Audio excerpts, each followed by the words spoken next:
Hey guys, welcome back to my channel. I know it's been a while since I've uploaded a video. It's actually been about a month now, but I'm back, I'm here, I'm uploading videos again regularly. They are gonna start going up on Monday, Wednesday, Friday now instead of my usual Sunday, Tuesday, Friday, I think I had done. I can't even remember. But we're going to do Monday, Wednesday, Friday, with Monday being the always going to have a video, and then Wednesday and Friday going to be the extra videos if I come out with any. I did want to let you guys know that I have picked a winner for the giveaway that I was doing in my last video, so make sure to head over there and check that out in case you were the winner. And then also, I'm so excited for this to be my very first video of 2020. I do have a mimosa here with me. I wanted to cheers to the new year with you guys. So cheers! I'm so excited for 2020 and I cannot wait to see what is in store for this year, and I'm excited to see what I'm going to accomplish and what I'm just going to get done this year. And I'm also really excited for you guys as well. I know that 2020 is going to be a big year for everyone. So yeah, cheers!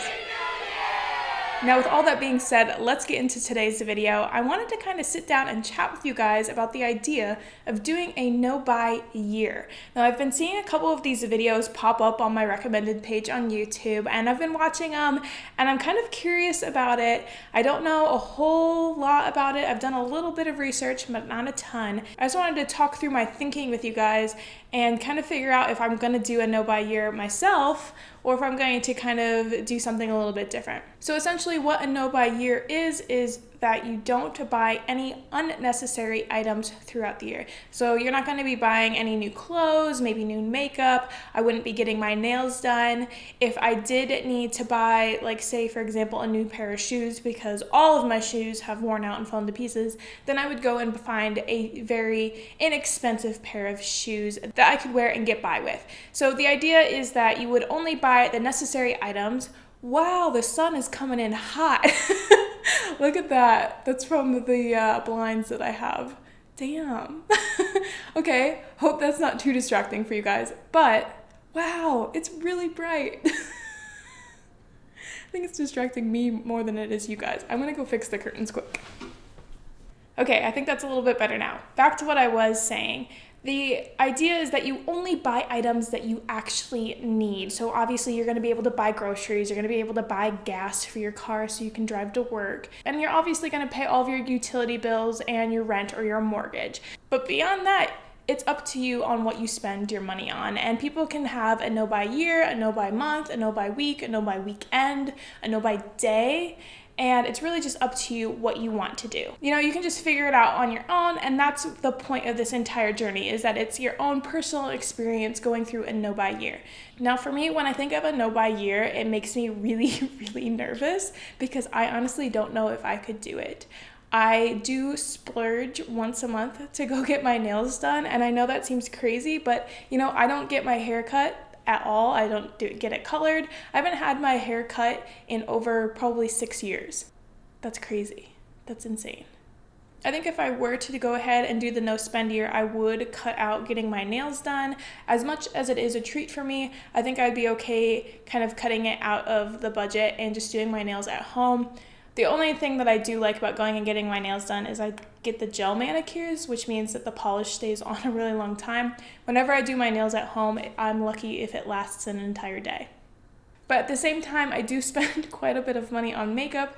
I got into makeup when I was in college and I discovered all the really nice brands, and ever since then, I haven't been able to go back to the drugstore brands, so that would be something that would be difficult for me. But at the same time, if I cut back on my spending, I would be saving so much more money, and I think the reason why I would do a no-buy year is to save money so that Sean and I could eventually purchase a house with as little of a mortgage as possible. That's kind of our end goal. Right now, we have no debt. We were able to pay off our student loans in 2019, which is absolutely amazing, but we don't have a house. So we've been saving a ton so that we could get a down payment for a house.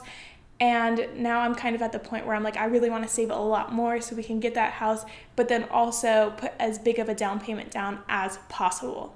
Another thing that would maybe be a little bit more difficult for me would be the food category. So recently we've been eating out a lot, which in the past we haven't done. In the past, I've made all of our meals at home and it was fantastic, but at the same time, making all of your meals at home can be pretty expensive, especially when you're buying a lot of fresh fruits and vegetables. But then at the same time, eating out is way more expensive. So I think there would be a little bit of a balance there that I would have to figure out.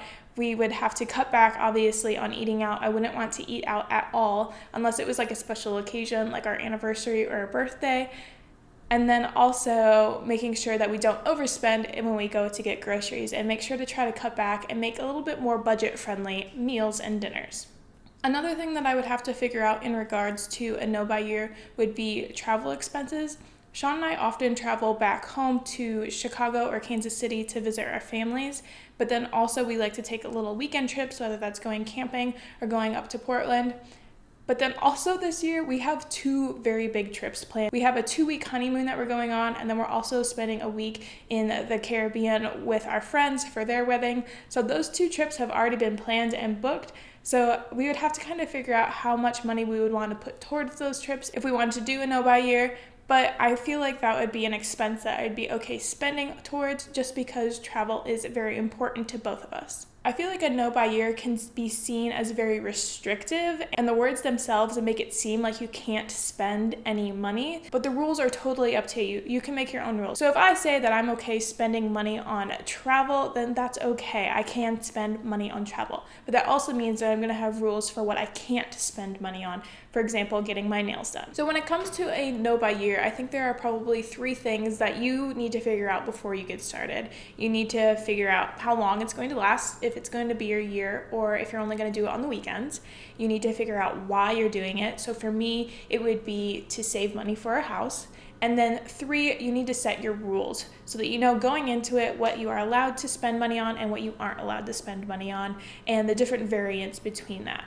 I want to go ahead and link some channels and videos down below that also talk about no-buy years and no-buy challenges, just so if you guys are wanting to do a bit more research on it, you can. Make sure to check them out. I thought the videos were fantastic. I think I've come to the conclusion that I'm not going to necessarily do an entire no-buy year, but I am going to take it day by day and say, yes, this is the day that I'm not going to spend money, or this is the weekend that I'm not going to spend money, and try my best to do that. And I'll make sure to capture it on camera with you guys so you can see my experience, but I'd love to know down in the comments if you guys are thinking of doing a no-buy year or weekend or month or whatever. I'd love to know. I feel like this is a very interesting topic, and it's kind of a fun challenge to do. But other than that, I'm going to go ahead and end this video here. Make sure to comment, like this video, and share it as well, as it really helps to support my channel. I am trying to get to 2,000 subscribers by the end of the month, so make sure to subscribe if you haven't already. And other than that, I will see you guys in my next video.